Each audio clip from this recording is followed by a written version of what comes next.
Number 4. Privet Drive had its own internal clock, and it ran precisely. Vernon Dursley rose at 6:45 every morning without an alarm. He dressed in the same order, shirt first, then trousers, then belt, then tie, and descended the stairs at 7 o'clock to find his breakfast already laid out on the kitchen table. 2 rashers of bacon, 1 egg fried, 2 slices of toast, buttered on one side. The morning newspaper folded in thirds and placed to the left of his plate. He ate without conversation and left for work at 7:48. The sound of the front door closing behind him marked the official start of the household's day. Petunia Dursley's routine followed its own schedule with equal precision. She was in the kitchen before Vernon came downstairs, not because she was required to be, but because the kitchen was her domain, and she administered it accordingly. Breakfast prepared, dishes washed, counter wiped. Then the sitting room, cushions straightened, surfaces dusted, curtains opened to exactly the angle that allowed a clear view of the street without appearing to watch it. By 9 o'clock, she was in the garden, tending the roses that ran along the front fence with the focused efficiency of someone who found comfort in visible results. The neighbours on Privet Drive operated on similar schedules. Mrs. Number 7 left for her morning walk at 8:30. The family at Number 12 received a grocery delivery on Thursdays. The Polkisses, 2 doors down, kept their curtains closed until 10 on weekends. These rhythms were known, acknowledged without comment, and largely respected. Privet Drive functioned on the unspoken agreement that everyone would continue to behave exactly as they always had. Into this system, Harry Potter had never fit neatly.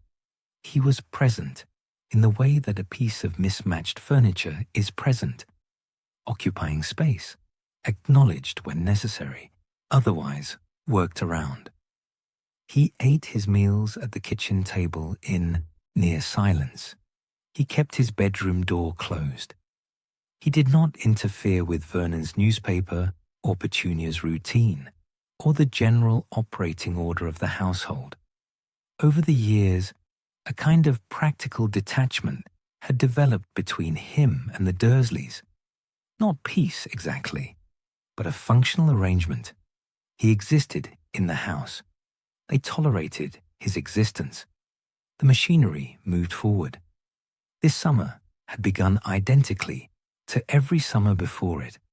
Harry came down for breakfast at 7:30, after Vernon had already left.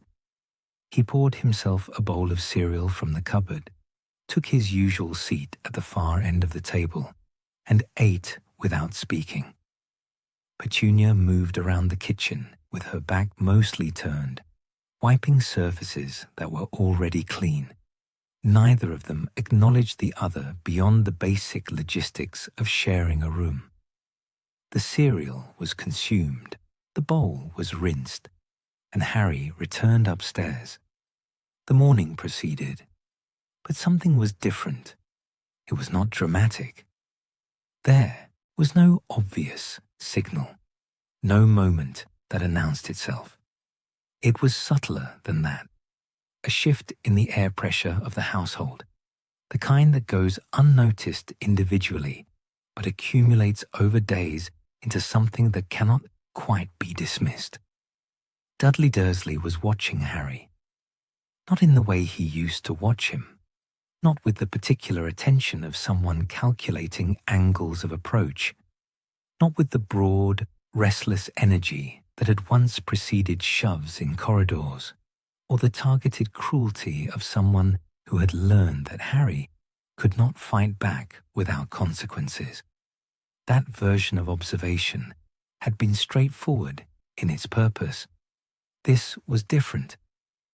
Dudley watched Harry the way someone watches a door they are not certain how to open. It had started, Harry thought, sometime in the week after his return from school. He had noticed it at meals first, the way Dudley's eyes tracked him when he entered the kitchen, then slid away when Harry looked up. He noticed it in the hallway, where Dudley would slow his usual lumbering pace when Harry was ahead of him on the stairs, as though uncertain whether to close the distance or widen it. He noticed it in the sitting room, where Dudley had twice turned off the television when Harry came in, not in the hostile way that meant he wanted the room to himself, but in the strange, uncertain way of someone who is not sure what they want and has not yet worked out how to find out. Harry, for his part, said nothing. There was an established logic to life at Privet Drive that he had learned to follow. Do not invite confrontation. Do not extend openings that might be used against you. Do not expect the machinery to change. It had served him adequately for 16 years. He saw no immediate reason to abandon it. Besides, he did not know what Dudley was working towards, and he was not certain he wanted to. The morning of the third Thursday in July was warm and cloudless. Vernon left at 7:48 as usual, his briefcase in hand, his tie straight, his expression set in the particular arrangement that suggested he was already composing grievances for the day ahead. The front door clicked shut behind him. Petunia turned from the kitchen window, where she had been watching his car reverse out of the drive, and resumed her inspection of the counter surfaces. Harry finished his cereal and stood to rinse his bowl. Dudley came downstairs at 8:15, later than usual. He was dressed, which was somewhat unusual for this hour. Normally he descended in the large grey tracksuit that served as his default morning state and changed later, if at all. Today he wore a proper shirt, untucked, and trainers. He went to the refrigerator, opened it, stood looking into it for a moment longer than was strictly necessary for locating food, and then closed it again without taking anything. Petunia looked at him briefly. "Breakfast is on the table." "I'm not hungry," Dudley said. Petunia returned to her counter. Harry, in the process of setting his rinsed bowl on the drying rack, did not look up. These were the small communications of the household, short, factual, and requiring no follow-up. Dudley pulled out a chair at the kitchen table and sat down. He did not eat. He did not take out his phone. He sat with his forearms resting on the table and looked at the surface of it. Harry put his bowl on the rack and dried his hands on the dish towel hung beside the sink. "Harry," Dudley said. It was the first time in recent memory that Dudley had addressed him by name without it preceding something unpleasant. Harry turned around. Dudley was still looking at the table. His jaw was set in the particular way that, in Vernon, signaled incoming displeasure. But Dudley's version of it looked less like anger and more like effort. He appeared to be composing something, working out an arrangement of words the way someone works out a complicated route on a map, testing junctions, rejecting turnings. Dudley began, then stopped. Petunia's back was to them both. Her cloth moved in small, precise circles on the already clean counter. "The garden's looking a bit much," Dudley said finally. It was not what he had been about to say. Harry recognized this without being entirely sure how. The sentence had arrived in the wrong register, too flat, too sideways from whatever had preceded it. But Dudley had said it, and now it sat between them, and there was nothing to do with it except respond to it as though it were what it appeared to be. "Right," Harry said. He left the kitchen. Upstairs, he sat on the edge of his bed and looked at the opposite wall. Hedwig was asleep in her cage, one talon tucked up, head rotated almost entirely backward. The room was warm and quiet. Through the floor he could hear, faintly, the sound of Petunia's cloth still moving against the counter, and then the scrape of a kitchen chair, and then nothing. He had no particular feeling about the exchange in the kitchen, or rather, he had something that was not quite a feeling, a kind of low-level awareness, the way you notice a change in weather before you can name what the change is. Something in the household's usual operating order had shifted slightly off its axis, and he did not know yet whether it would correct itself or whether it indicated something else. He opened the textbook on his desk, Advanced Defensive Theory for the Practicing Witch and Wizard, borrowed from Hermione and not yet returned, and attempted to read. He managed 3 paragraphs before he became aware that he had not retained any of them, and set the book aside. Outside, the street continued its routines. Mrs. Number 7 returned from her walk at 9 o'clock. The postman made his rounds at past. A car he did not recognize slowed in front of the house, then continued. Number 4. Privet Drive stood in its usual configuration. Neat facade, clipped lawn, closed curtains on the upper floor. Downstairs, the household clock in the hallway marked the half-hour. Harry spent the morning in his room. He wrote 2 paragraphs of a letter to Ron, then stopped, uncertain what to say. He wrote half a paragraph to Hermione about the defensive theory text, then stopped for the same reason. He was not much for letters at the best of times, and this was not the best of times, though it was not precisely bad times either. It was simply time. It passed. At midday, he came downstairs to find Petunia making sandwiches and Dudley sitting in the same chair at the kitchen table, as though he had not moved, which seemed unlikely, but was somehow consistent with the morning's general quality of suspension. Petunia set 3 plates on the table without comment. They sat. They ate. Vernon was at work. The kitchen clock ticked. Dudley ate his sandwich in large, efficient bites, the way he ate everything, and then sat back in his chair and looked at the ceiling.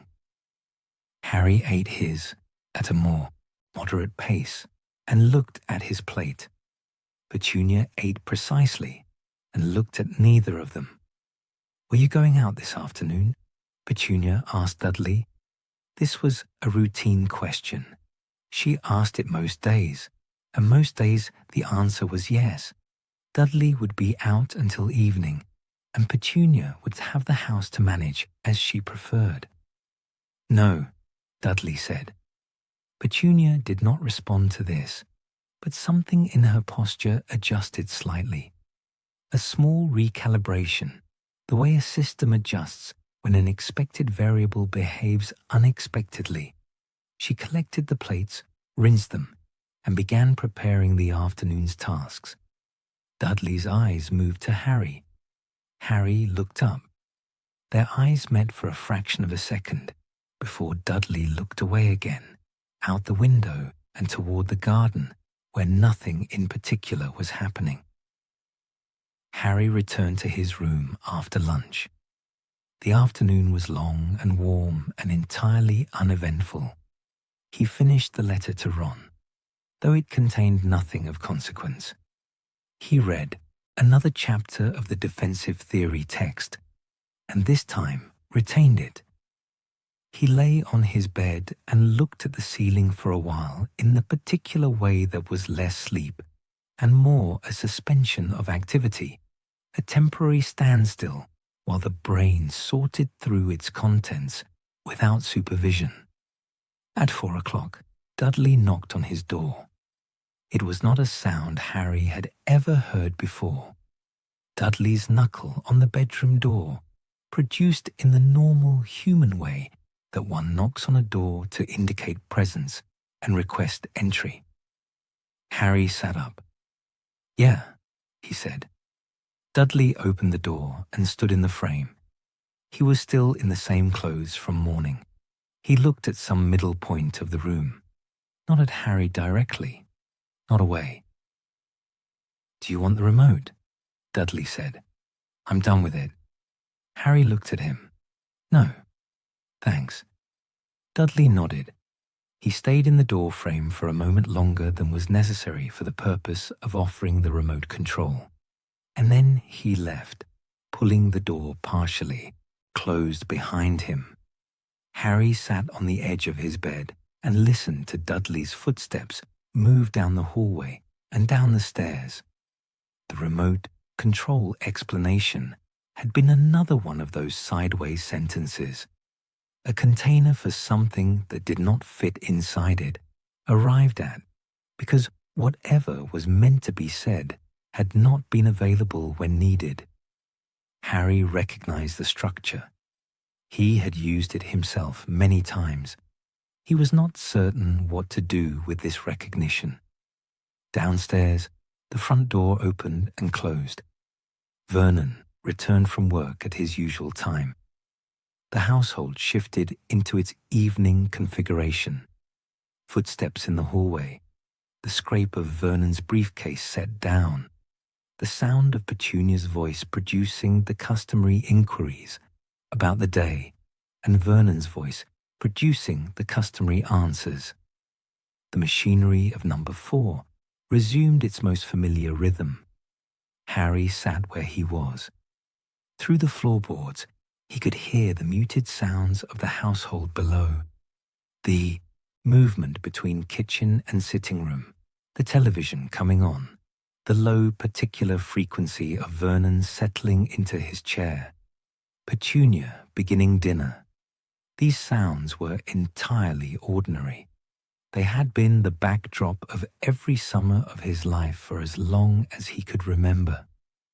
He picked up his quill and looked at the unfinished letter on the desk. There was nothing, technically, to report. The day had been routine. The house had functioned as the house always functioned. Meals had been served at their appointed times, and the post had arrived, and the garden continued to exist in its usual state of manicured order. Vernon had gone to work and returned. Petunia had administered the household's operations with her usual quiet efficiency. Nothing had happened, and yet the day had a different texture than the days before it.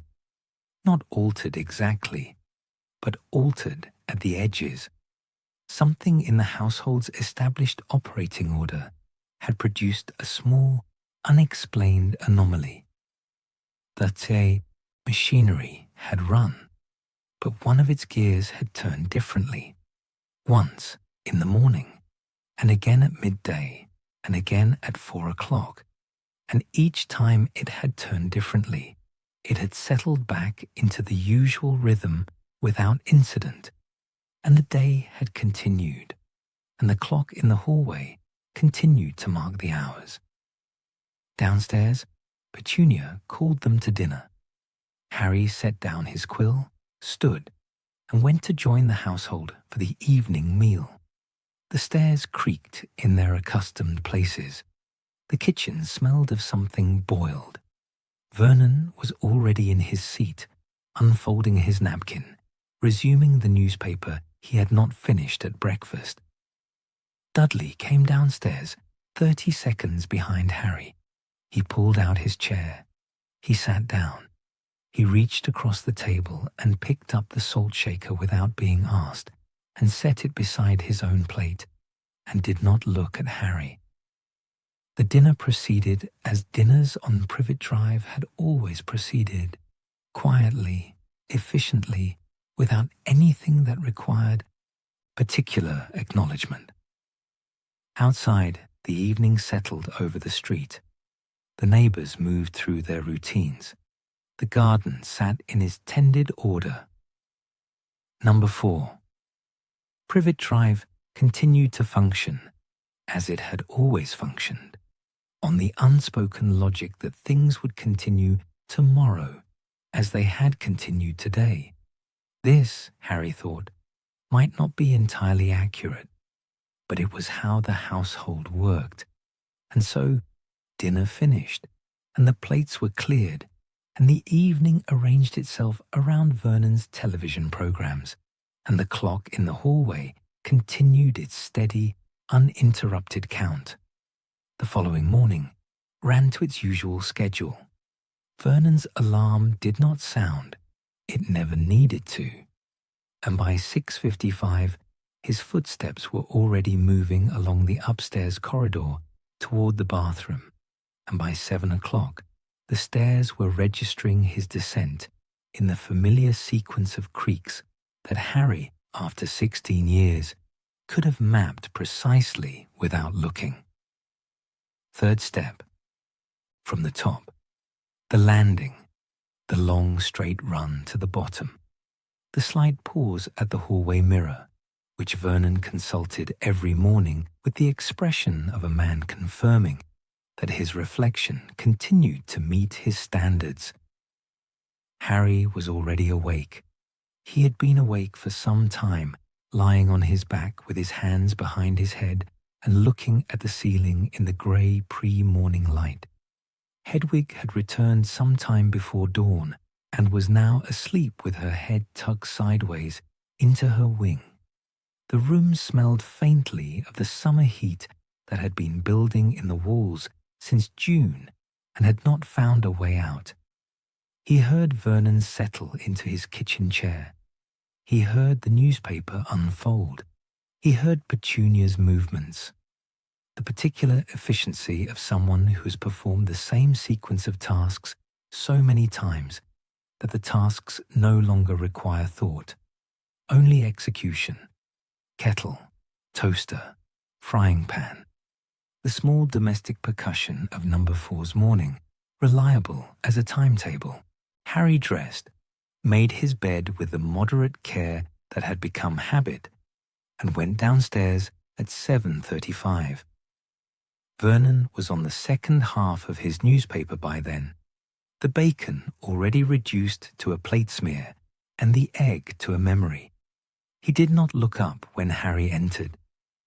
Petunia was at the sink, her back presented in its customary arrangement of deliberate non-acknowledgement. Harry moved to the cupboard, retrieved the cereal, poured it, added milk from the refrigerator, and took his place at the far end of the table. They occupied the same room in the way that objects occupy the same room, present, functional, and without particular relation to one another. At 7:48, Vernon folded his newspaper, pushed back his chair, and left. Petunia began clearing the breakfast things. Harry ate. At 8:20, Dudley came downstairs. He was in the grey tracksuit today, the usual morning configuration, and his hair was still flattened on one side from sleep. He went to the sister refrigerator, opened it, and this time actually removed something. A carton of orange juice, which he poured into a glass and drank standing at the counter. He did not sit. He stood with his back partially to Harry and drank the orange juice and looked out the window at the back garden where nothing was happening. Petunia had moved to the sitting room by this point, cushions to be straightened, surfaces to be reviewed. The kitchen was quiet except for the clock and the faint sound of Dudley's glass being set down on the counter. Dudley turned around. He leaned against the counter with his arms crossed and looked at Harry with the expression of someone who has arrived at a destination and is now uncertain what they came for. Harry looked up from his cereal. The kitchen held them both for a moment, the clock marking seconds, the refrigerator producing its low mechanical hum, the sounds of Privet Drive beginning its morning outside the window. A car passed. A door closed somewhere down the street. "All right," Dudley said. "All right," Harry said. This was an exchange they had not had in some years. It was the most basic unit of British social transaction, requiring nothing from either party except its own completion, and it had been completed. Harry returned to his cereal. Dudley remained against the counter. He was still composing something. Harry could see it in the set of his jaw, that same working quality from the day before, the sense of internal arrangement, of words being tried and rejected. Dudley's eyes moved to the table, to the window, to some middle point of the kitchen that was neither Harry nor anything else in particular. Petunia returned. She came in from the sitting room with the empty expression of someone moving between tasks, registered both of them with a glance that took no particular note of anything, and went to the cupboard under the sink for the furniture polish. She did not look at Dudley. She did not look at Harry. She retrieved the polish and the cloth and turned to leave. Dudley's jaw reset. The thing he had been composing did not arrive. He pushed off the counter. "I'm going out," he said, to no one specifically. Petunia said, "Lunch is at 1." Dudley left through the back door. Harry heard it close behind him, not slammed, just closed. And then the sound of Dudley's trainers on the patio, and then nothing. Gone into the back garden or over the fence and away. The kitchen resumed its ordinary state. Harry finished his cereal, rinsed his bowl, and went upstairs. He spent the morning in his room without particular purpose. He wrote another paragraph of the letter to Ron, which was becoming unwieldy not because it contained too much, but because it kept stopping and starting without finding its subject. He worked through 2 more chapters of the defensive theory text, these ones on non-verbal counter-jinxes, and took notes in the margin in small, precise handwriting. He cleaned his glasses with the hem of his shirt. He sat at his window and watched the street for a while with no specific aim.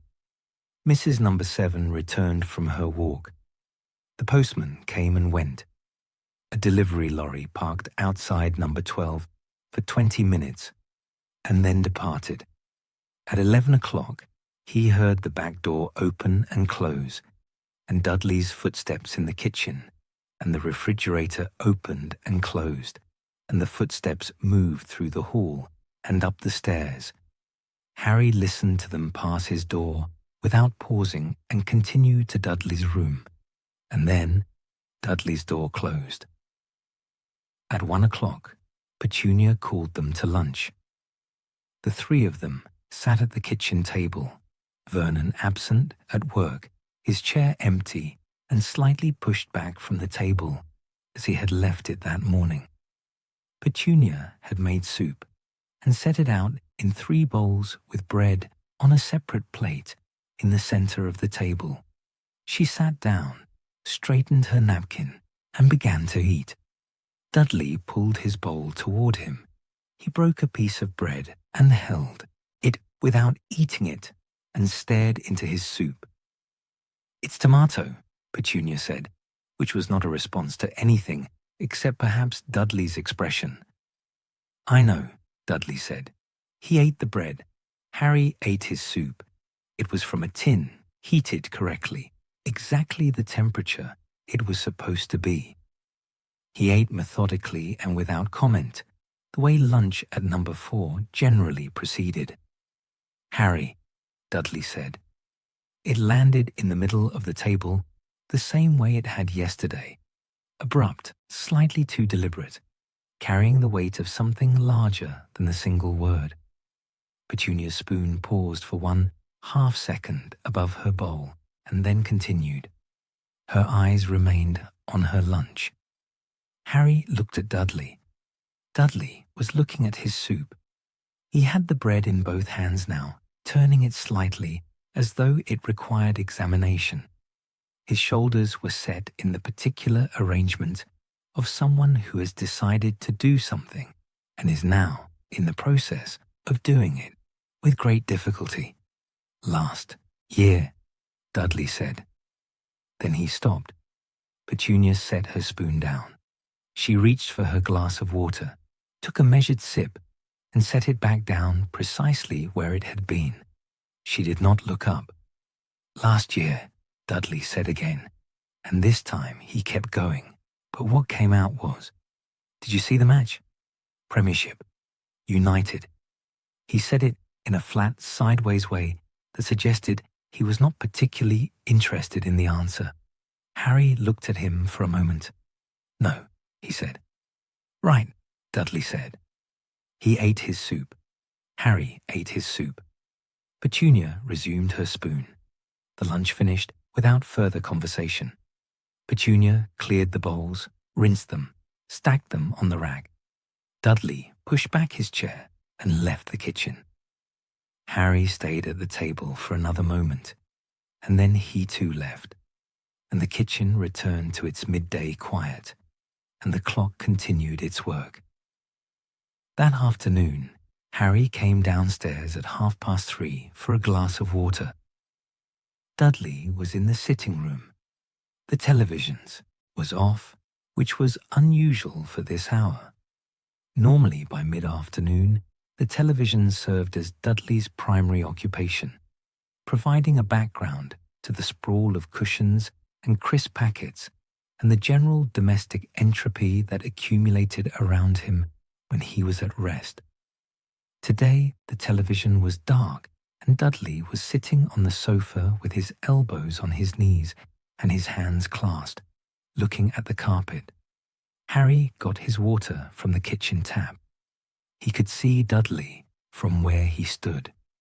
The angle of the kitchen door gave a partial view of the sitting room, enough to see the sofa, the dark television, Dudley's hunched posture. Harry drank his water and set the glass on the counter. He should go upstairs. There was no particular reason to stay in the kitchen. The water had been obtained. The errand was complete. He stayed in the kitchen. After a moment, he refilled the glass and drank it more slowly, standing at the counter and looking out the back window at the garden. Petunia's roses were in good order. The lawn had been mown recently, the edges trimmed. A sparrow landed on the fence post at the far end and sat there for a moment, doing nothing, and then left. Harry. From the sitting room this time, not the kitchen. Dudley's voice had a different quality in a larger room, slightly flatter, slightly more exposed. Harry put his glass on the counter and went to the doorway. Dudley looked up. He had unclasped his hands and was now gripping his own knees with them, which looked uncomfortable but appeared to serve some structural purpose. He looked directly at Harry, which he had not done, not really, since the summer after the Dementor attack. And even then it had been sideways, glancing, never quite full. He held the eye contact for approximately 2 seconds. Then he said, "Do you want to watch something?" Harry stood in the doorway. The television remote was on the sofa cushion beside Dudley. The sitting room smelled of the plug-in air, freshener Petunia kept near the window. Outside, a lawnmower had started up somewhere on the street. Number 9, probably, who mowed on Fridays. "All right," Harry said. He came in and sat in the armchair. Not the sofa, not Vernon's chair, but the smaller armchair to the left that was technically nobody's chair and therefore available. Dudley picked up the remote and turned the television on and navigated to some sports channel that was showing highlights from a recent match. He set the remote down. They sat. The match highlights ran through their sequence. Commentary voices narrated events that had already happened to an audience that already knew the outcomes. Dudley watched. Harry watched, or approximated watching. His eyes were directed at the screen, and the images were registering, but at a slight remove. The way background sound is heard, without being specifically listened to. Dudley shifted on the sofa. He shifted again. He reached forward and picked up the remote and turned the volume down by 3 units and set it back. "Big match last week," he said. "To the television, mostly." "Right," Harry said. "United lost," Dudley said. He said it with a flatness that suggested he was building towards something else and using the football as scaffolding. "That's a shame," Harry said, which was approximately accurate, since he had no strong feelings about United either way. But the social function of the sentence was clear. Dudley nodded. He watched the screen. The scaffolding was up, and he was standing on it, and whatever he had intended to build from it had not yet appeared. "Does it—" Dudley started. He stopped. Harry waited. Outside, the lawnmower reached the far end of whatever garden it was occupying and turned around. "Does it ever?" Dudley said. And then he shook his head slightly, the way someone shakes their head at a word they have chosen and decided is wrong. And he did not finish the sentence. Harry said nothing. He looked at the television. The match highlights moved through their prescribed sequence. Goal, replay, commentary, transition. The volume was low enough that the commentary was more texture than content. Outside the window, the afternoon light was doing what afternoon light in July does, sitting wide and warm against the front of the houses, making the ordinary street look briefly like somewhere that warranted noticing. Petunia came in at 4 o'clock to retrieve a book she had left on the side table. She looked at the television, then at Dudley, then at Harry, in the quick, assessing way she had of cataloguing a room. She picked up her book. She left without speaking. Something in her exit, its completeness, its definitive quality, seemed to close a window that had been slightly open. Dudley sat back against the sofa cushions. He picked up the remote and changed the channel to something else entirely. A home renovation program, chosen apparently without preference. The football was gone. Whatever had been attempting to assemble itself on its scaffolding dismantled without event. They watched the renovation program for 20 minutes. A kitchen was being refitted in somewhere that looked like Yorkshire. The presenter explained load-bearing walls. At 4:30, Harry stood up. "I'll be upstairs," he said. "Right," Dudley said. Harry went upstairs.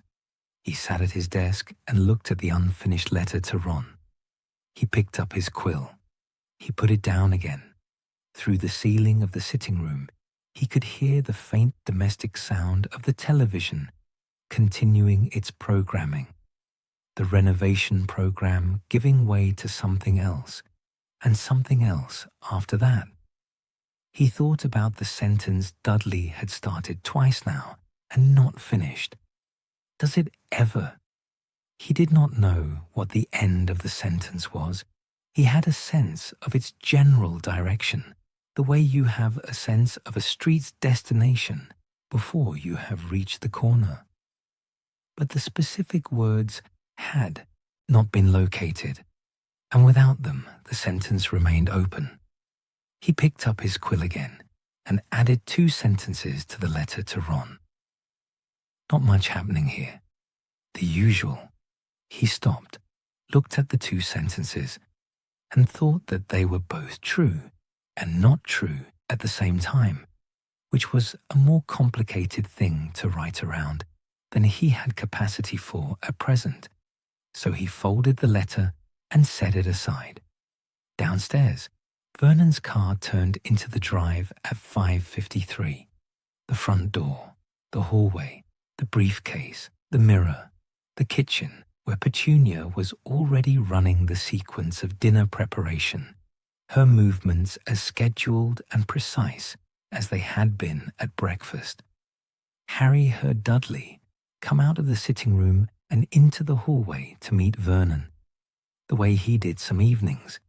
A brief exchange of voices, Vernon's louder, Dudley's lower, and then the sitting room door closing and the television changing to Vernon's preferred evening channel.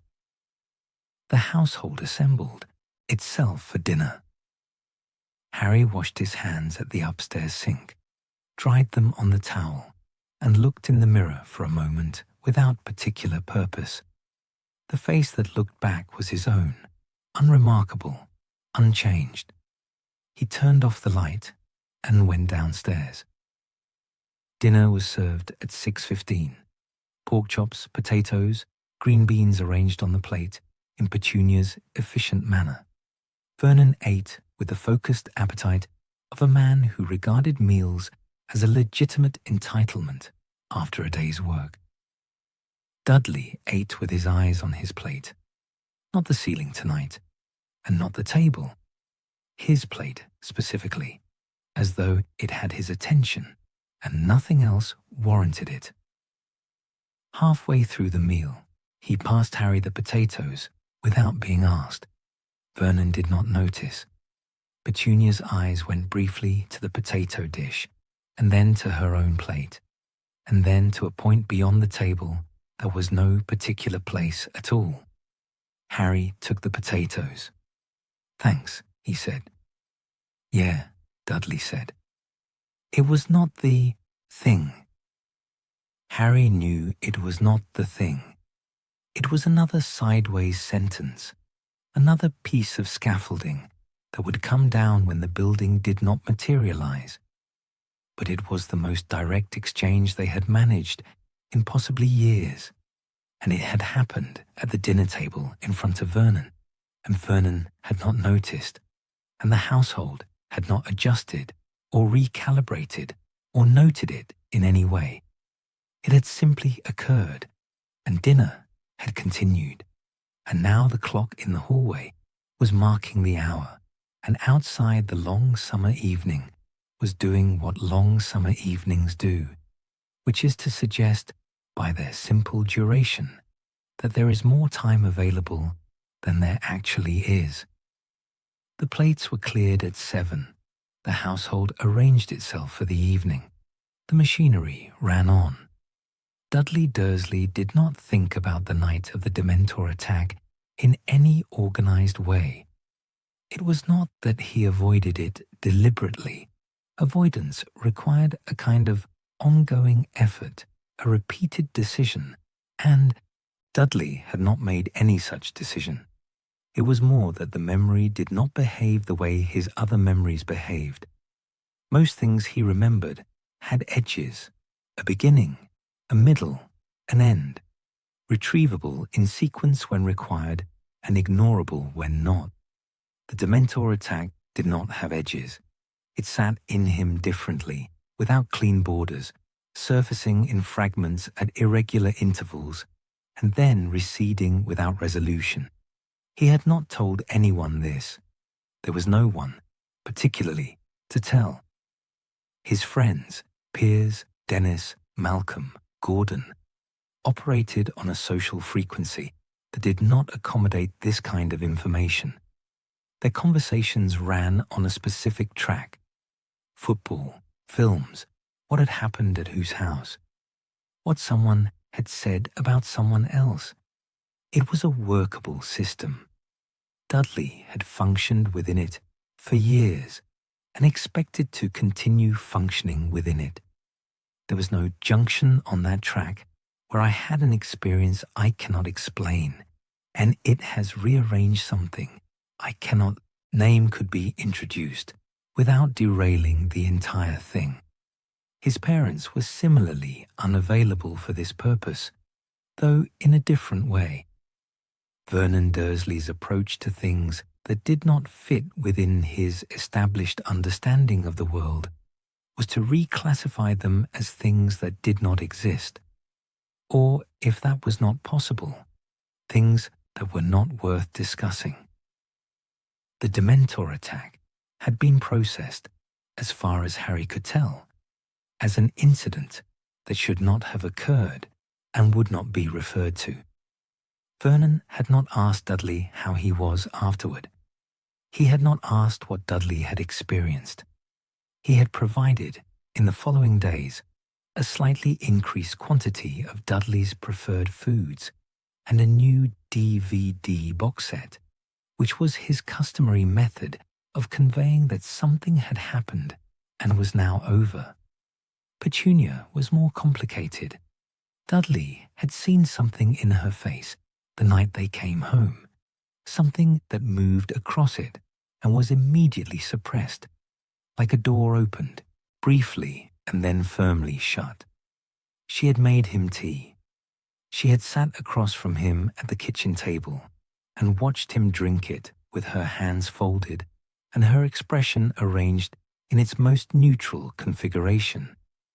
And he had understood, without being told, that she knew something about what he had experienced and was not going to say what it was. He had not pushed. He did not know how to push, with her, on things like this.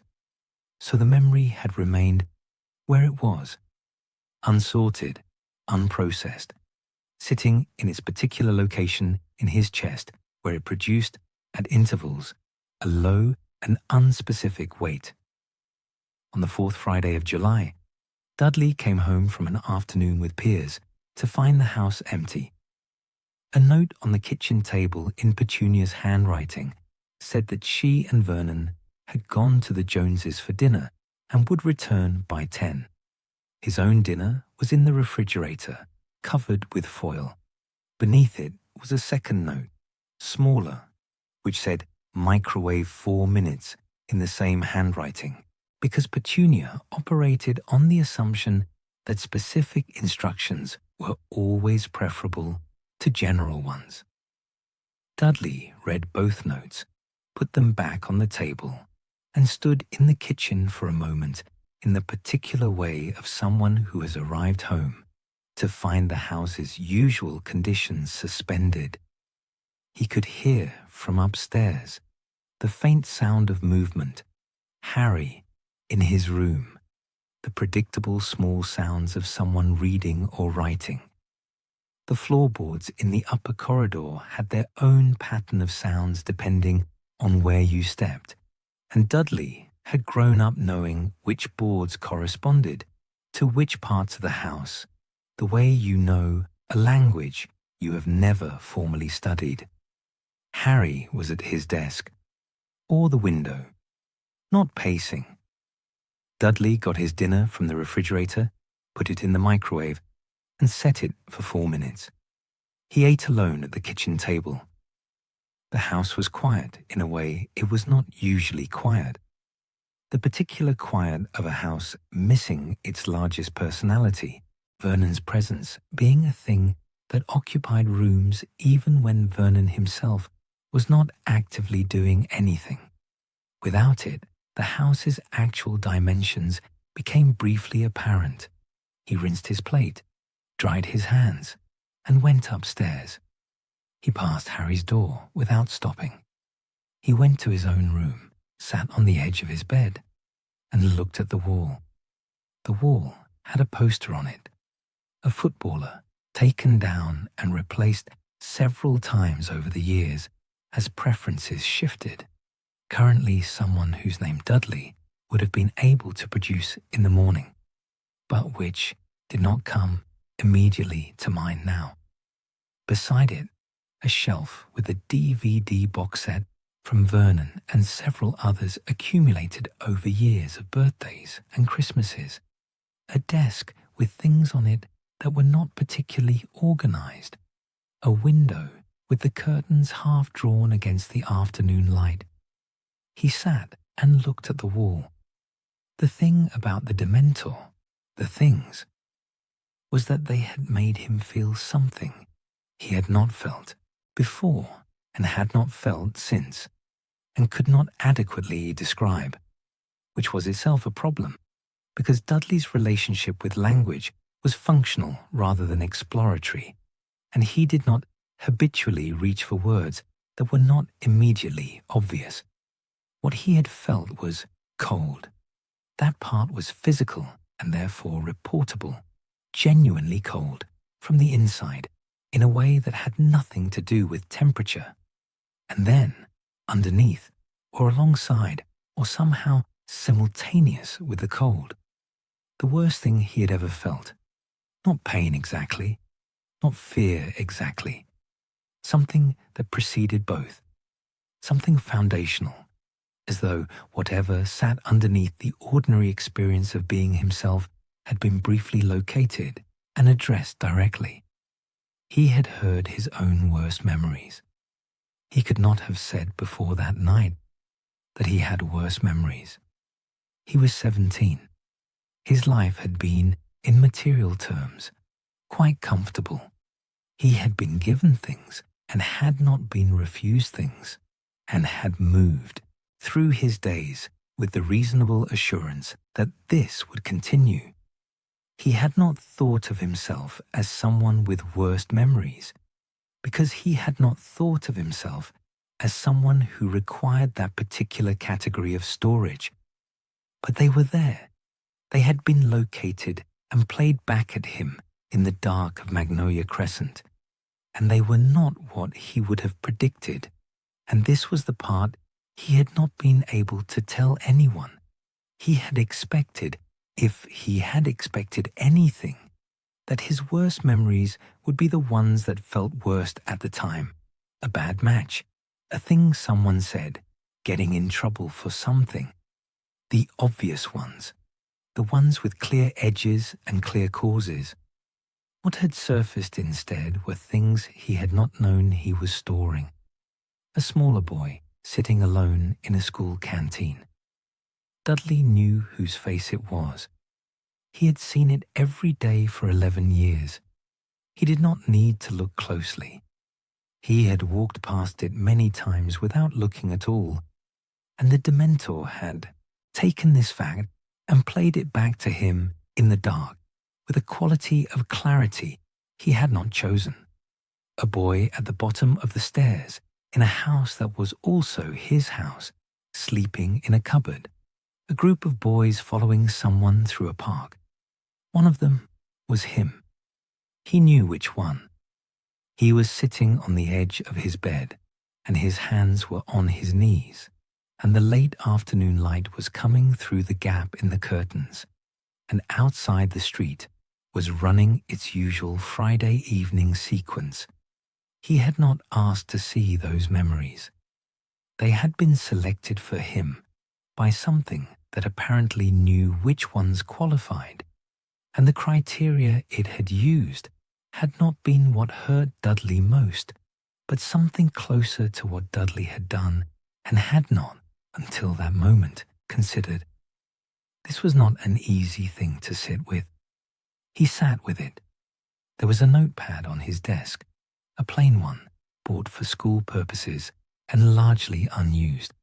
He got up, retrieved it, and sat back down on the bed with it and a bureau from the pot on the shelf. He looked at the blank page for a while. Then he wrote, in his large and unpracticed handwriting, things I should probably say. He looked at this for a moment. He wrote beneath it, sorry about the cupboard. He looked at this for a considerably longer moment. It was not sufficient. He knew it was not sufficient. The cupboard was not the whole of it. It was one item in a longer list, a list that the Dementor had apparently compiled with some thoroughness. And sorry about the cupboard, as a standalone sentence, did not cover the curriculum.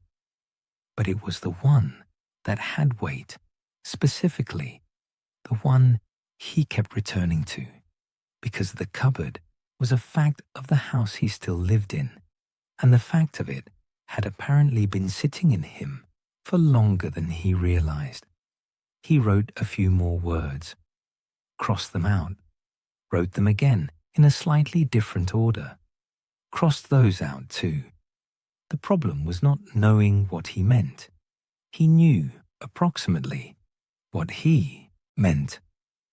The problem was that the words available to him for this kind of meaning were either too large and formal, arriving from some register he had no practice using, or too small and flat to carry what they were being asked to carry.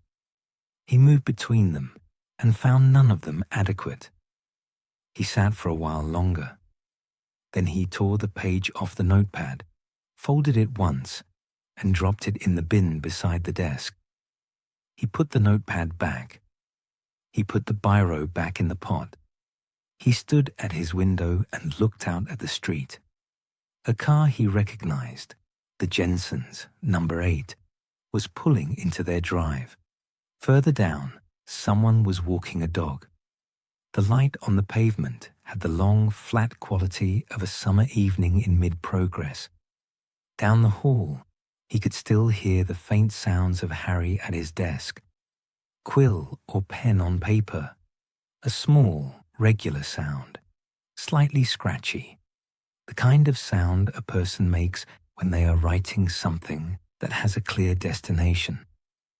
Dudley stood at his window. He thought about, does it ever?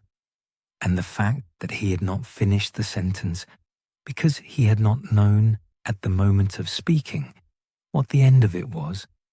He thought he knew now. Does it ever stop being the worst thing? That was the sentence.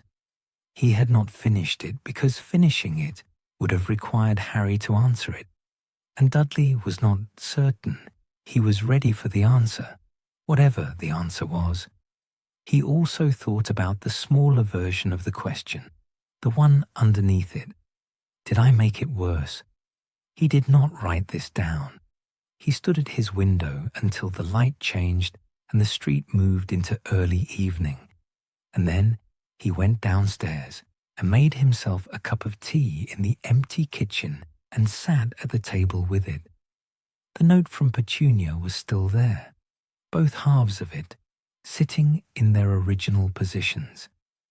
He heard Harry come downstairs at some point, the specific board sequence that meant someone was moving from Harry's room toward the bathroom, then back.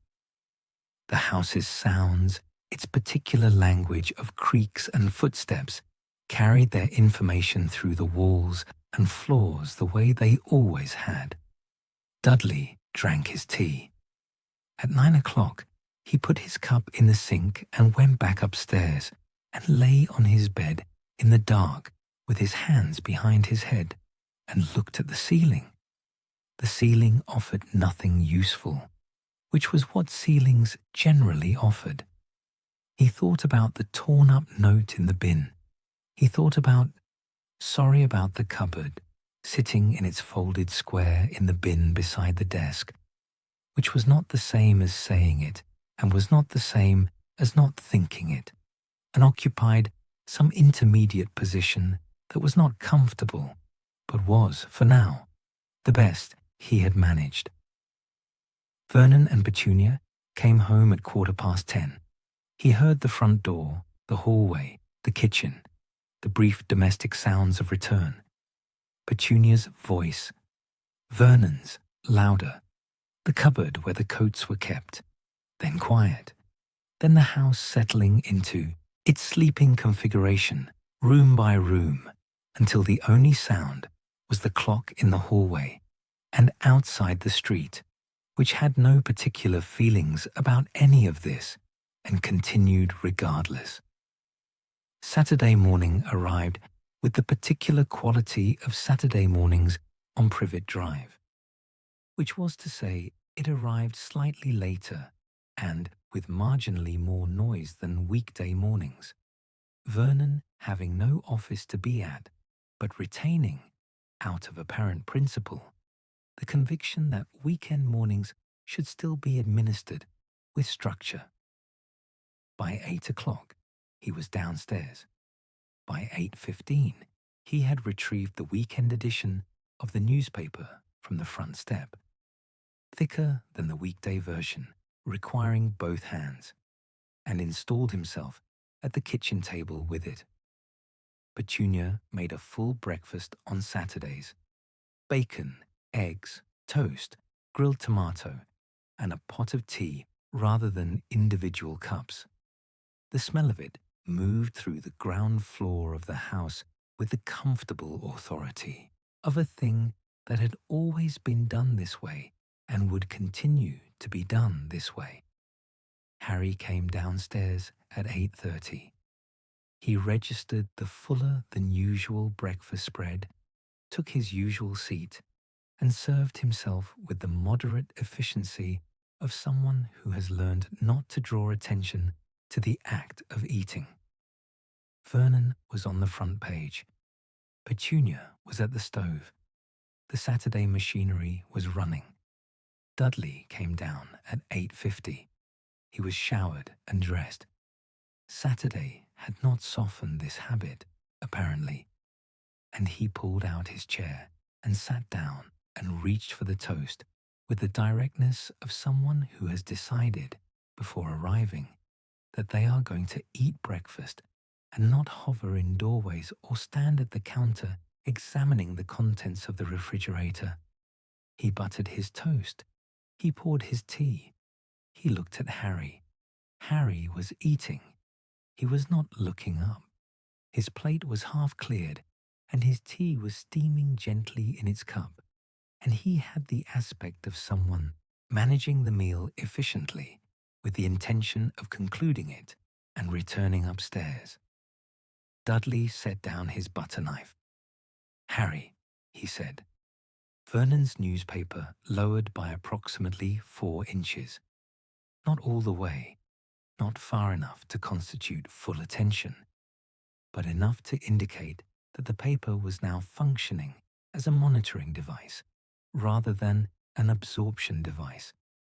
Petunia's movements at the stove slowed by a fraction. Harry looked up. Dudley had both hands around his mug now. The toast was on his plate, half buttered, abandoned. He was looking at Harry with the expression of someone standing at the edge of something and making the calculation about whether to step forward. "I wanted to say," Dudley began. "Dudley." Vernon's voice came over the top of the newspaper. It was not loud. It did not need to be. It had a particular frequency, that voice, when deployed in this register. The frequency of a door being closed from the inside, firmly, with the expectation that it would remain closed. Dudley stopped. Vernon turned a page of the newspaper. The action was deliberate. The specific deliberateness of someone indicating that whatever had just been interrupted was not worth interrupting a newspaper for, and that the newspaper's resumption was the natural and correct outcome of the exchange. "Pass the marmalade," Vernon said. It was addressed to no one in particular, or to the table generally, or perhaps to the marmalade itself. Petunia reached past the stove and retrieved it from the counter and set it beside Vernon's plate without comment. Vernon spread it on his toast with the focused attention of a man who has decided that this is what is happening now. The kitchen held its configuration. Petunia returned to the stove. The extractor fan hummed. Outside, a lawnmower started up somewhere, number 15 probably, who mowed on Saturdays, and ran its distant mechanical pattern. Dudley picked up his toast. He ate it without looking at anything in particular. His jaw worked with the automatic efficiency of someone eating because the toast is there, and the alternative is not eating the toast, and neither option has much significance. He drank his tea. He set the mug down with a sound that was not quite a knock, but had a flatness to it, a quality of something set down more firmly than the surface required. Harry finished his plate, stood, rinsed it at the sink, and left the kitchen without speaking. Dudley sat at the table. Vernon turned another page. Petunia brought her own plate to the table and sat and unfolded her napkin and arranged it across her lap with the precise, unhurried movements of someone who has decided to have breakfast and will have it without reference to anything that has just occurred. "The Hendersons have sold," she said. This was a piece of information about a house 3 streets away that had been on the market since March, and it was the correct type of information for a Saturday breakfast, local, practical, requiring no particular response beyond acknowledgement. "About time," Vernon said. "They were asking too much initially," Petunia said. "They always do," Vernon said. The conversation proceeded in this vein for several minutes. The Hendersons, the market, whether the new family would maintain the garden or let it go the way the people at number 11 had let theirs go, which was a small ongoing grievance of the street that Petunia referenced periodically as evidence of declining standards. Dudley finished his breakfast. He folded his napkin, unusual, he did not normally bother, and placed it beside his plate and pushed back his chair. "I'm going out," he said. "Back for lunch?" Petunia asked. "Probably." He left through the back door. Vernon did not look up from his newspaper. Petunia poured herself more tea and returned her attention to the garden through the kitchen window, which was visible from her seat and which she monitored with the same quiet regularity she gave to all things within her purview. The kitchen settled. Harry was in his room when he heard the back door close. He was sitting at his desk, but not working. The defensive theory textbook was open to a chapter on shield charms, but he had not read it. He had come upstairs after breakfast and sat down and had been sitting for approximately 10 minutes without doing anything that constituted a task. He had been watching something downstairs that he was still processing. The mechanism of it was clear enough. Dudley had begun a sentence, and Vernon had closed it. This was a thing Vernon did, had always done, with the practiced efficiency of a man who considers certain categories of conversation to be threats to the household's structural integrity and responds to them accordingly.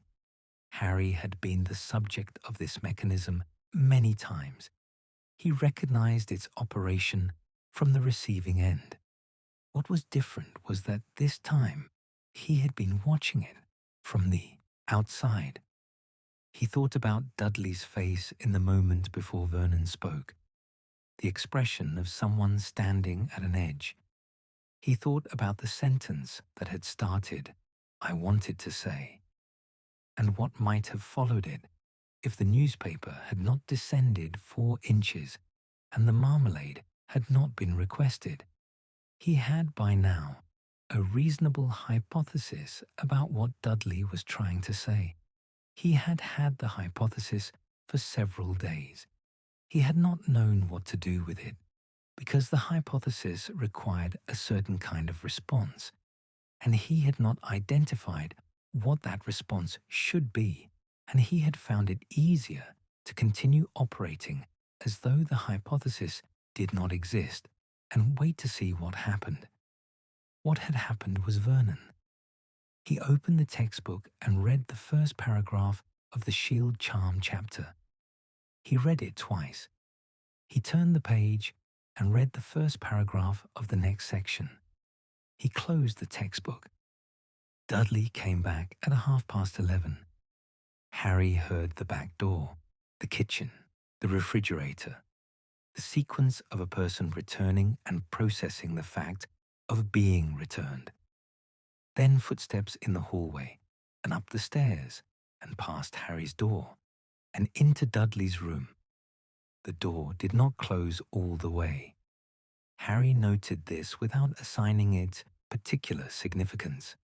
Dudley's door did not always close all the way. The latch had been slightly misaligned for years, a household maintenance item that Vernon had logged and not addressed. Lunch was at 1.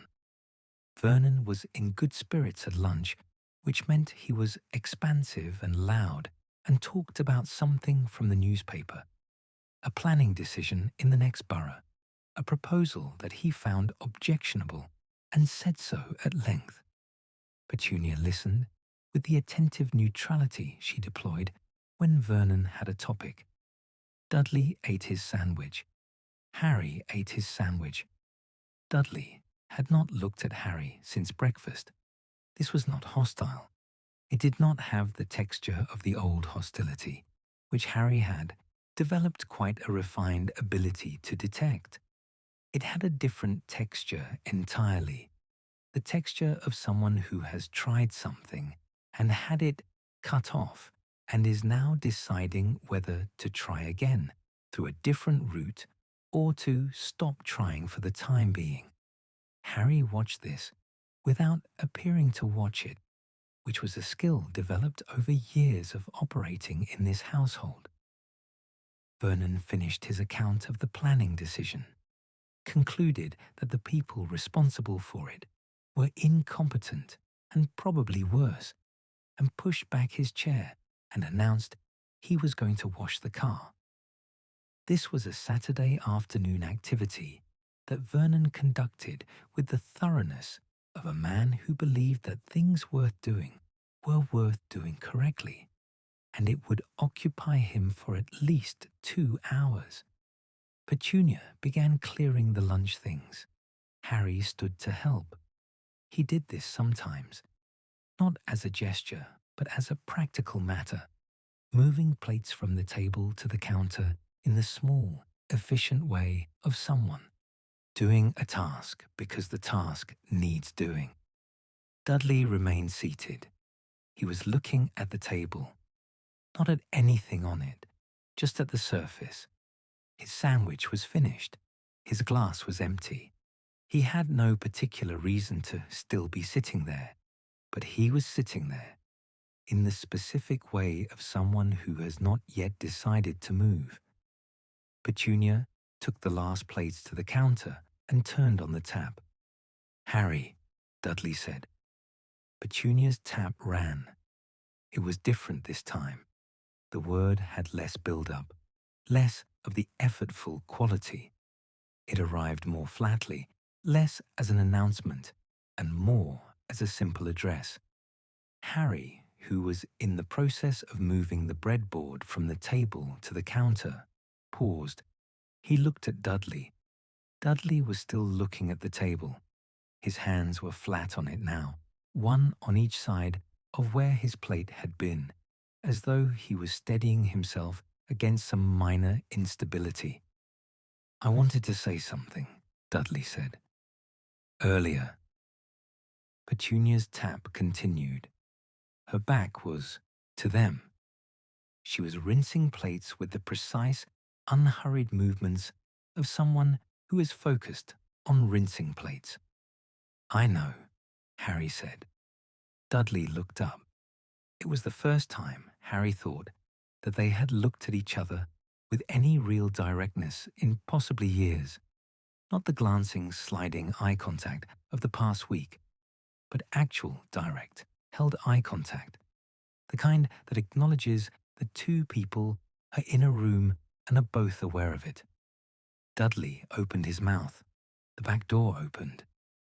Vernon, having apparently forgotten something, his chamois, which was on the hook beside the door, came back into the kitchen with the particular momentum of a large man in the middle of a task who is retrieving a tool and will return to the task immediately. He crossed to the hook, unhooked the chamois, and turned around. He looked at the kitchen. His eyes moved from Petunia at the sink to Dudley at the table to Harry standing with the breadboard. The arrangement of the room. He took a fraction of a second longer than necessary on Dudley's face, which had not had time to rearrange itself. Something in Vernon's expression settled into a particular configuration.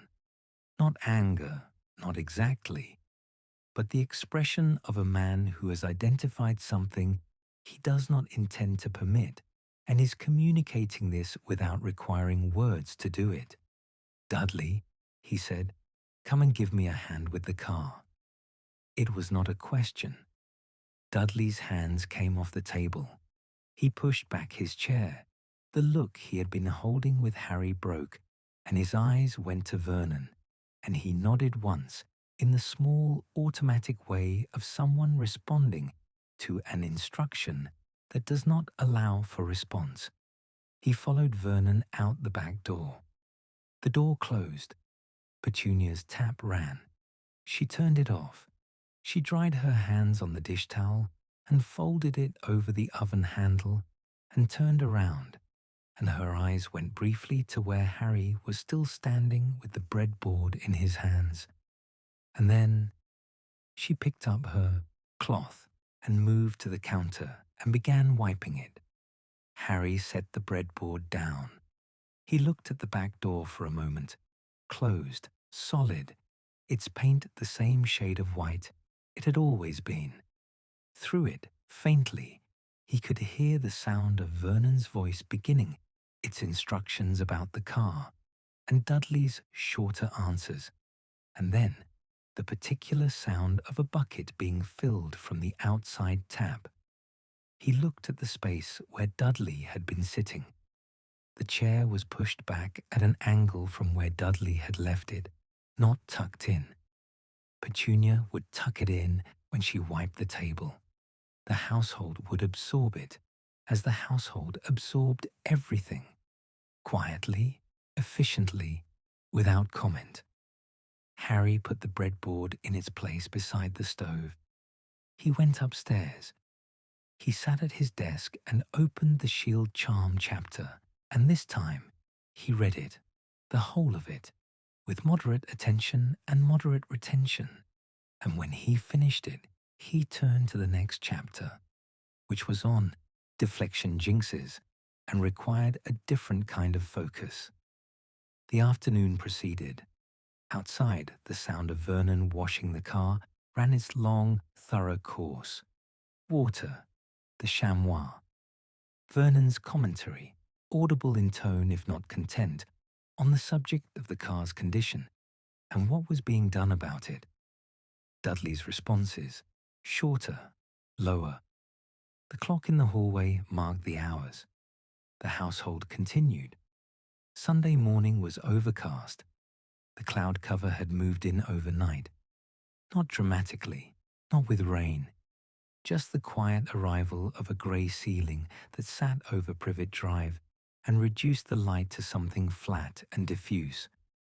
The roses along the front fence looked slightly less curated in this light, the lawn's edges less sharp. The street itself continued its routines without apparent adjustment for the weather. Cars reversed out of driveways. A jogger passed at 8:15. The postman made his rounds. Vernon left at 10 o'clock for what he referred to as a business matter, though it was Sunday, which suggested the business matter was of the informal variety. Golf, Harry had always assumed, or something adjacent to golf. Something that involved other men in similar positions driving similar cars to a similar location and conducting transactions of the social rather than commercial type. He departed with his jacket over one arm and the keys in his hand, and the general air of a man who has organized his Sunday satisfactorily and expects it to remain so. Petunia was in the garden by 10:30. She moved through it with the same focused efficiency she brought to all her tasks. deadheading the roses along the front fence first, then the border that ran along the side of the house, then the small section at the rear that she had been cultivating for 3 years into something she referred to simply as the back bed, and which Harry had never looked at closely enough to describe. She wore her gardening gloves and her old green cardigan, and she moved without hurry, which was its own kind of hurry. The hurry of someone who knows exactly how much needs doing and has allocated exactly enough time for it. Harry came downstairs at 9, made toast, ate it standing at the counter, and went back upstairs. He was there for an hour and a half before he decided, without particular reason, to go outside. The back garden at number 4 was not large. It had a patio directly outside the back door, 4 slabs of concrete, functional rather than decorative, and then a rectangle of lawn that ran to the back fence, bordered on both sides by the same kind of tended planting that Petunia gave her attention to at the front. A wooden bench sat against the left-hand fence, technically Vernon's bench in the sense that Vernon had bought it and assembled it one bank holiday several years ago, though Vernon rarely sat in it. The washing line ran from a post near the back door to a bracket on the rear fence. Nothing was on it today. Harry came out through the back door and stood on the patio for a moment in the flat grey light. He had no specific purpose for being outside. The room had become the particular kind of small that rooms become after extended periods of occupation, and the idea of a different ceiling had presented itself as preferable. He sat on the wooden bench and looked at the back garden's rear fence and the small strip of sky visible above the roofline of the houses behind. The air was cooler than it had been, not cold, it was still July, but the edge of the heat had gone out of it, and the resulting temperature was the kind that sits without insisting on itself. He had been there for perhaps 10 minutes when the back door opened. Dudley came out. He was in jeans and a plain t-shirt, both of which fit him better than the clothing he had worn in previous years. Dudley had lost weight since taking up the boxing, a fact that the household had not discussed, but which was visually apparent. He had his phone in one hand, and he looked at it briefly before putting it in his pocket. He stood on the patio. He looked at Harry on the bench. Harry looked at him. There was a moment, the kind that exists before a decision is implemented, while it is still in the process of being made. Then Dudley crossed the patio and the lawn and sat on the bench, not at the far end, not pressed against Harry's side, somewhere in the middle of the available space, which was a reasonable and not particularly strategic position, except that it was not the position of someone who has sat down by accident or who intends to immediately leave. They sat. The garden offered its grey Sunday morning. A wood pigeon landed on the rear fence, regarded the garden with the blank attention of its kind, and left. Somewhere on the street, a car started and moved away. "Mum's round the front," Dudley said. "I know," Harry said. This established mutually that they were alone in a way that was not accidental, that both of them were aware of it, and that the awareness had been confirmed without requiring anything further to be said about it. The bench registered this confirmation, and the garden continued. Dudley put his elbows on his knees. He looked at the back fence. Harry looked at the back fence too for a moment, as though it might have acquired something worth looking at, and then looked at the strip of sky above the opposite roofline. "You play football," Dudley said. Not really, Harry said. Dudley nodded. This was not surprising information. He had known Harry for 16 years and had never seen him play football, but it served its function as an opening that required no particular navigation. Boxing's better anyway, Dudley said. Probably, Harry said. Dudley's coach, Harry knew, had said something similar about Dudley himself, that he had genuine aptitude, that he was disciplined, that he arrived on time and worked without complaint. Harry had heard this from Petunia, relayed to Vernon in the kitchen one evening, her voice carrying the careful pride of someone who has learned to convey positive information about her son in the most factual possible terms, so as not to invite the universe to contradict it. "Do you—" Dudley started, and then he redirected. "Is it hard, what you do?" Harry considered this. It was a question with a significant range of possible answers, depending on what you do was referring to, and Dudley had not specified, and Harry thought the not specifying was probably intentional, an open frame that could be accepted at whatever level Harry chose to engage with it. "Some of it," Harry said. Dudley nodded. He paused. "The things, that night." He did not say Dementors. He did not have the word readily available, or if he did not use it, and the gap where it would have gone was filled by the things in a tone that was nonetheless precise, that left no doubt about what it was referring to. "Yeah," Harry said. "Do you have to— is that something you deal with a lot?" It was not quite a question, grammatically. It arrived more as a statement that had tipped slightly at the end, creating space for an answer without formally requesting one. Harry looked at the back fence. "More than most people," he said.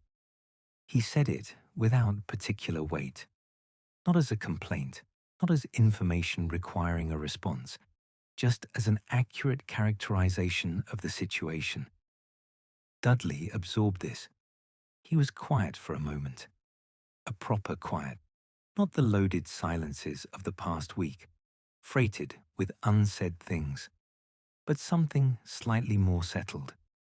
He sat with his elbows on his knees and looked at the garden and processed what had been said with the straightforward attention of someone who is listening rather than waiting to speak. "What does it feel like," he said, when that happens?" Harry thought about how to answer this. He had been asked versions of this question before, by people who had studied Dementors academically and wanted technical information, and by people who had encountered them in operational contexts and wanted comparative data. He had not been asked it by someone who had experienced the effect firsthand and was asking, essentially, whether their experience corresponded to his. "Cold," he said. And then, "The worst things you can think of, things you've been trying not to think about." Dudley was quiet. "Yeah," he said after a moment. He said it the way you say "yeah" when something has been confirmed that you already knew but needed to hear confirmed. A small, flat sound of recognition. "Does it go away?" Dudley said. "Mostly," Harry said. "Not all the way." Another silence. This one had a different quality to it. Less the absence of speech, and more the presence of something being processed, turned over, examined from its available angles. "I heard things," Dudley said. He said it carefully. "The way you handle something you are not certain is stable. When I heard things I didn't know I remembered." Harry looked at him. Dudley was still looking at the back fence. His hands had come together between his knees, loosely, not clasped. He had the aspect of someone who has arrived at the thing they came to say and is now in the process of saying it and finding that it is both harder and easier than anticipated. Not great things, Dudley said. Harry said nothing. Things I did, Dudley said. Or didn't do. I don't know. He paused.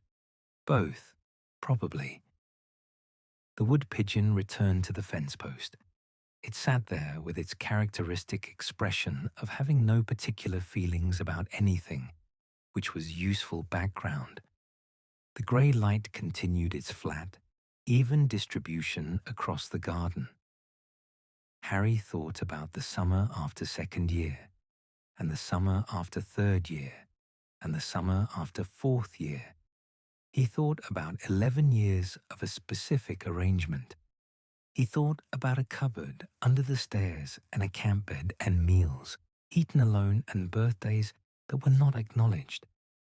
He thought about Magnolia Crescent and 5 minutes of darkness and Dudley on the ground.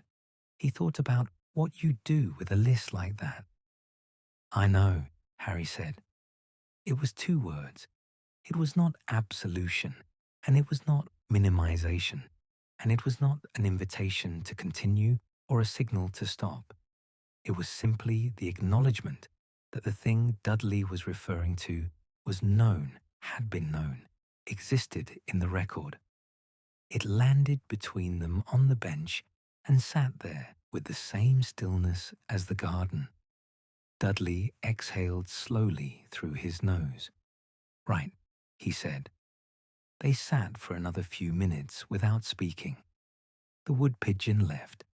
The strip of sky above the opposite roofline lightened slightly as the cloud cover shifted, not breaking but thinning in one area, allowing a muted and indirect suggestion of the sun that sat behind it. Your lot, Dudley said. Do they? Are there people who help with that? The cold thing. Afterwards, there are ways to deal with it, Harry said. Chocolate, mostly. Dudley looked at him. Chocolate, he said. Sounds stupid, Harry said, but it works. Something moved across Dudley's face. Not quite a smile, not the broad, performed expressions he generally employed, but something smaller and more involuntary. The corner of his mouth shifted slightly upward and then returned to neutral. That's... He shook his head. Right. Harry looked at the garden. Better than nothing, he said. Yeah, Dudley said. The back door opened at the side of the house. The gate, actually. The wooden gate that connected the back garden to the front path, which Petunia used when she was moving between the 2 sections of the garden with her tools. She came through with her deadheading basket and her gloves, and registered them both on the bench with the same assessing glance she had deployed in the sitting room 4 days ago. She did not comment. She went to the back bed and knelt and began doing whatever needed doing to the back bed. Dudley straightened up. He took his phone out of his pocket and looked at it without appearing to read anything on it, then put it away again. I'm going in, he said. All right, Harry said. Dudley stood.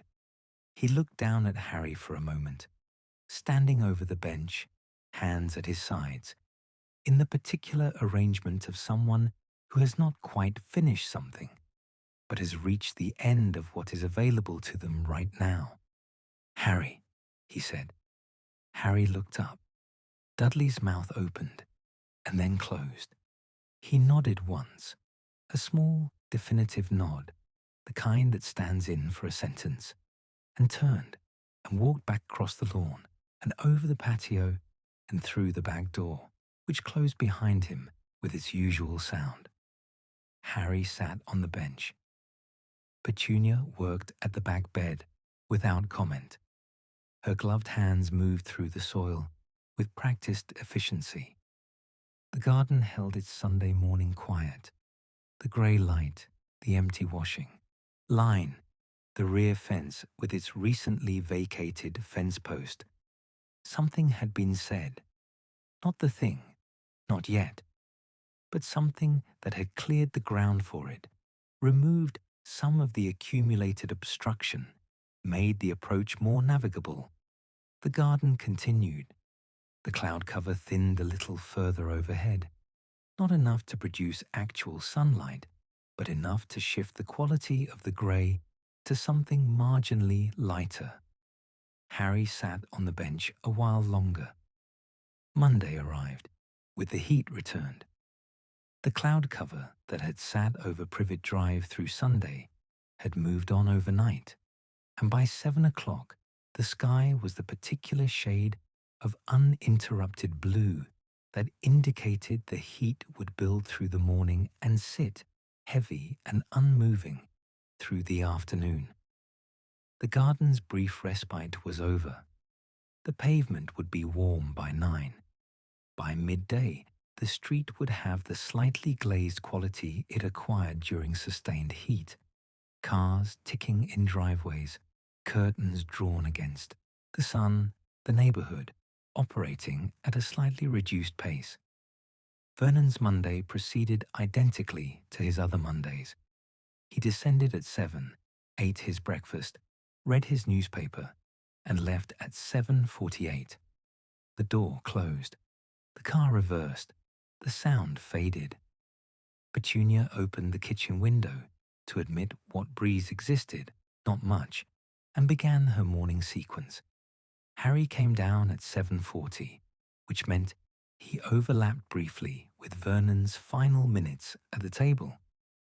This was not unusual.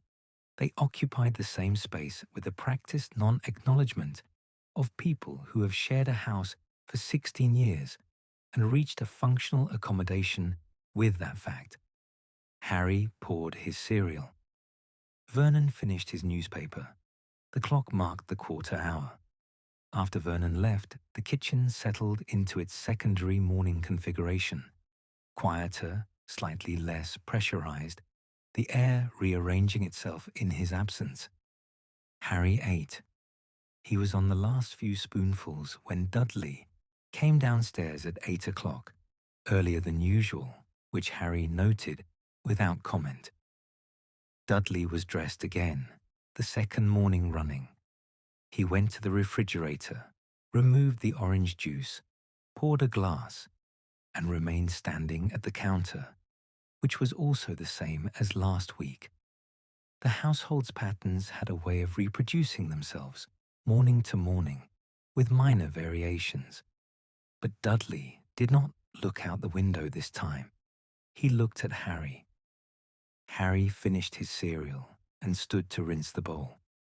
At the sink, with the tap running and his back partially turned, he was aware of Dudley's continued presence at the counter, the particular stillness of someone who is stationary, not because they have nothing to do, but because they are managing something internally before doing it. Harry turned off the tap and dried his hands. He did not leave. He set the dish towel back on its hook and turned around and leaned against the counter on the opposite side of the kitchen. From Dudley, in the mirror position, with his arms loosely crossed and no particular expression arranged on his face. This was, he thought, probably the thing that was needed, to simply remain in the room and be available, without creating any pressure in either direction. The kitchen was a sufficient container for this. It had, over the course of the past week, hosted most of the attempts, and it had a quality by now of being understood to be the space where attempts occurred, which gave it a certain tacit utility. Petunia moved through from the hallway with her dusting cloth. She looked at both of them. She crossed to the far counter and opened the cupboard beneath it and found what she was looking for, a spare cloth, and then closed the cupboard and left through the hallway door. Harry and Dudley were alone in the kitchen. Dudley set his orange juice glass on the counter. "Yesterday," he said. "Yeah," Harry said. This was a compression of the conversation from the garden, both of them confirming, in a word each, that it had happened and was known to have happened and did not require re-summarizing. The compression was efficient, and they moved through it without stopping. "I've been trying to say something," Dudley said. "I know," Harry said. Dudley looked at him with a brief expression of mild surprise, as though he had not expected the acknowledgement to arrive that directly or that quickly. And then the surprise settled, and he nodded. "Dad keeps—" He stopped. He looked at the window briefly and then back. "It doesn't matter." "Okay," Harry said. It was not an invitation to continue or a suggestion to stop. It was simply the acknowledgement that whatever Dudley had decided about Vernon's role in the proceedings was his to decide, and Harry was not going to offer an opinion on it. Dudley picked up his glass, looked at it, and put it in the sink. He turned around and looked at Harry with the directness that he had managed briefly on the bench yesterday. The full, held eye contact that acknowledged both of them plainly. He opened his mouth. Petunia came back through. She had returned for the kitchen surfaces, which she had not done yet, and she moved to the counter nearest the door and began wiping it with the fresh cloth, her movements unhurried and precise. She was facing away from them. She gave no indication that she was aware of the texture of the room she had entered, or if she was, she gave no indication that this awareness would change what she was doing. Dudley closed his mouth. He looked at the back of Petunia's head for a moment, then at Harry, and Harry could see in his face the particular calculation of someone deciding whether to proceed in the presence of an audience or to wait for the audience to leave. The calculation ran for a moment. Then Dudley apparently decided something, because the expression on his face shifted. Not dramatically, not into anything that announced itself, but in the small, interior way that decisions show themselves before they are acted on. "I'll be outside," he said, to neither of them, specifically. He went out the back door. Harry waited approximately 30 seconds. Then he went out the back door too. The heat was already building by this hour. The patio slabs were warm underfoot, the air above them carrying the particular quality of a day that intends to be hot and is already in the early stages of making good on this intention. The back garden's lawn had the slightly parched look of a lawn that has been through several weeks of July without significant rain. Dudley was not on the bench. He was standing at the far end of the garden near the back fence, with his back partially to the house. His hands were in his pockets. He was looking at the fence in the manner of someone who is not particularly interested in the fence, but has given it his attention for lack of a better arrangement. Harry crossed the lawn. He stopped a few feet from Dudley, not beside him, not facing him, but at a slight angle, which meant they were both roughly oriented toward the back fence, and neither of them was required to look directly at the other unless they chose to. The garden held them. A plane passed overhead, very high, its sound reduced by altitude to a thin and distant thread. The houses behind the fence, backs of the next street, their own rear gardens visible in glimpses over the top, were quiet. A sprinkler was running somewhere. The wood pigeon was not present. Dudley took his hands out of his pockets. He looked at the fence for a moment, and then he turned slightly and looked at Harry. "That night," he said, Harry said nothing. He looked at the back fence. On Magnolia Crescent. Dudley had the geography right. He had been there, after all. It was his geography too. The street they had both walked 100 times between their houses and the park and the various points of the neighborhood. Their lives had moved between. When those things came. Yeah, Harry said. You could have. Dudley stopped. He started again. You didn't have to. Come back. Harry thought about this sentence.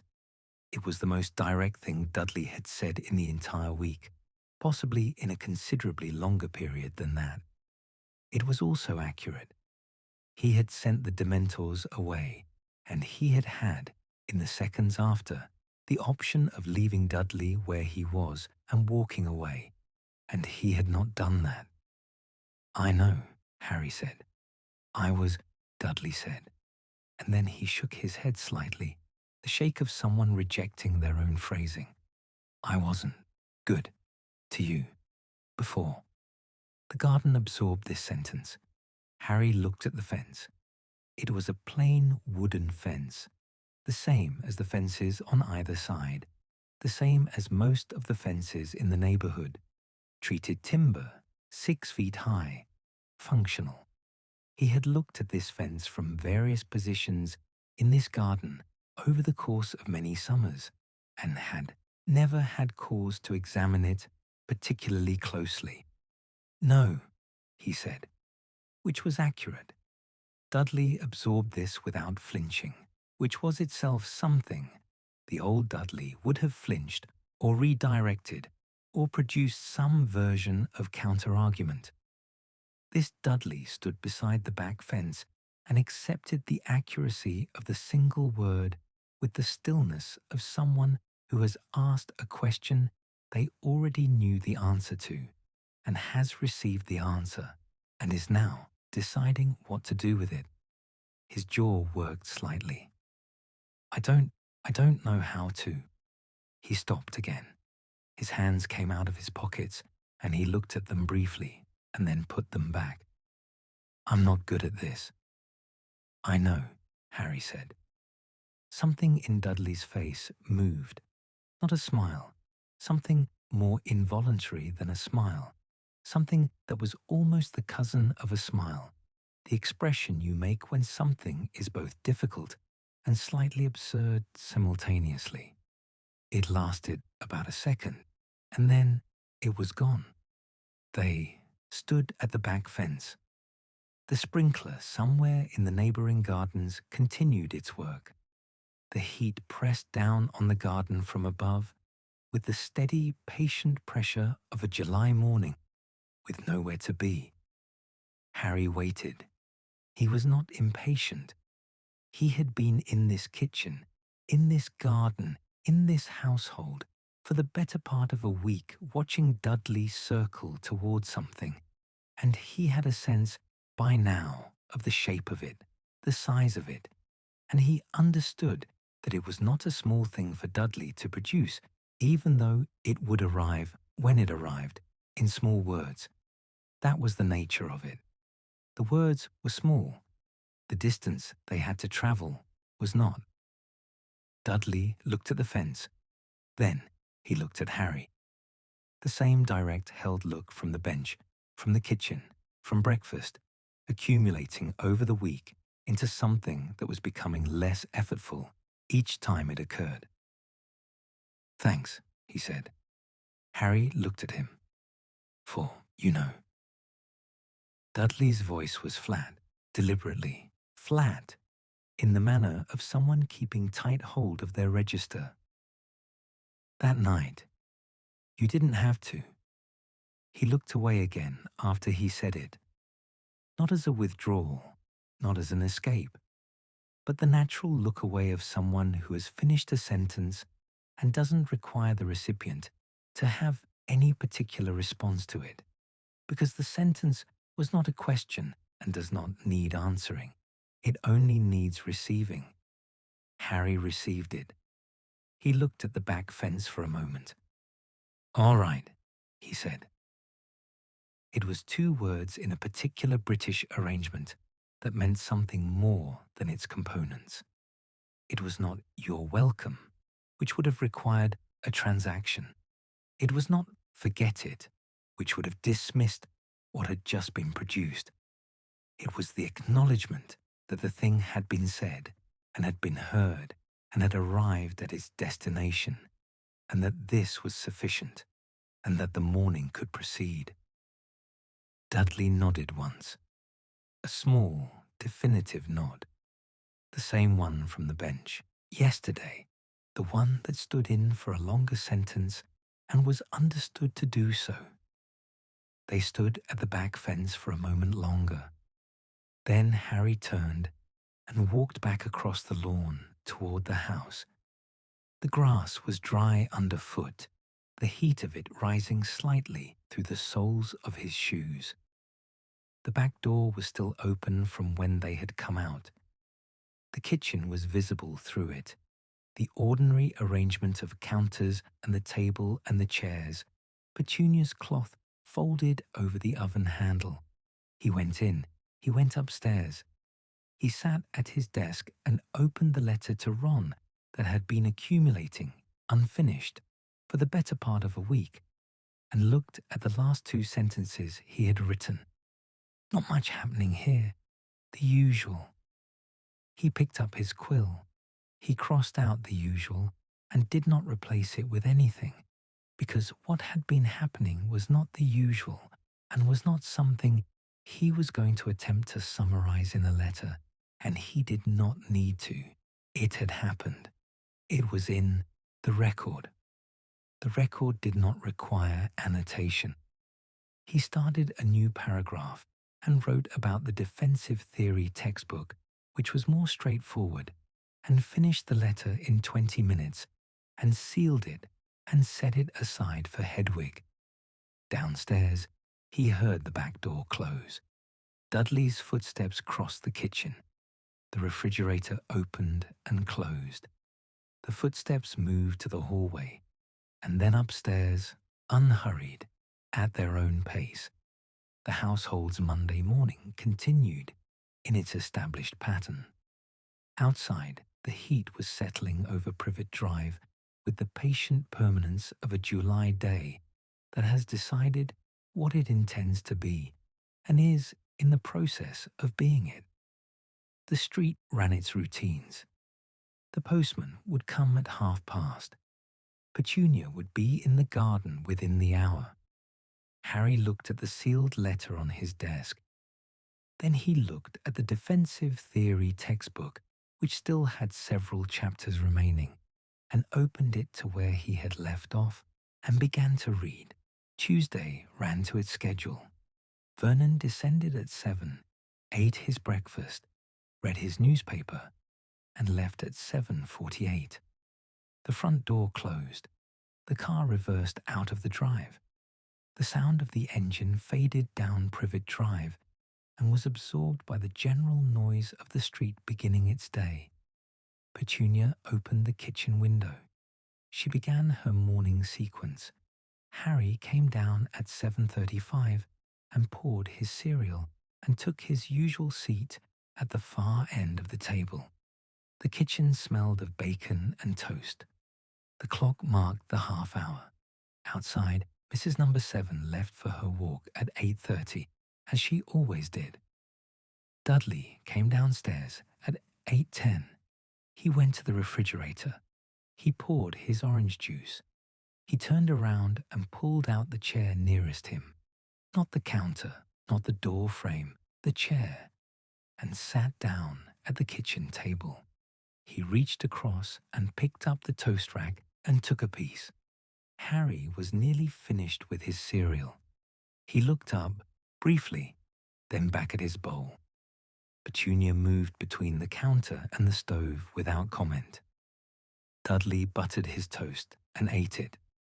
He poured a second glass of orange juice. He sat in the ordinary way of someone eating breakfast at a kitchen table, because it is morning and breakfast is what mornings contain, without any of the hovering, or the counter-leaning, or the restless repositioning of the past week. He occupied his chair as though it had always been available to him in exactly this way. He finished his toast. He reached across the table and picked up the salt shaker. Not for himself. There was nothing in front of him that required salt. And set it beside Harry's bowl, without being asked, without comment, without looking up. Harry looked at it. Petunia's cloth paused on the counter for a half-second. Then it continued. Harry reached for the salt, used it, and set it back. Nobody said anything. Vernon's empty chair sat at the head of the table in its usual position, slightly pushed back from the surface as he had left it. The clock marked the quarter hour. The toast rack held one remaining piece that nobody took. The kitchen window admitted a small and adequate breeze from the garden, where Petunia's roses were continuing their business. At 8:30, Dudley pushed back his chair, rinsed his glass at the sink, and left the kitchen. Harry finished his cereal, rinsed his bowl, and set it on the rack. The household continued. The postman came at past. Mrs. Number 7 returned from her walk.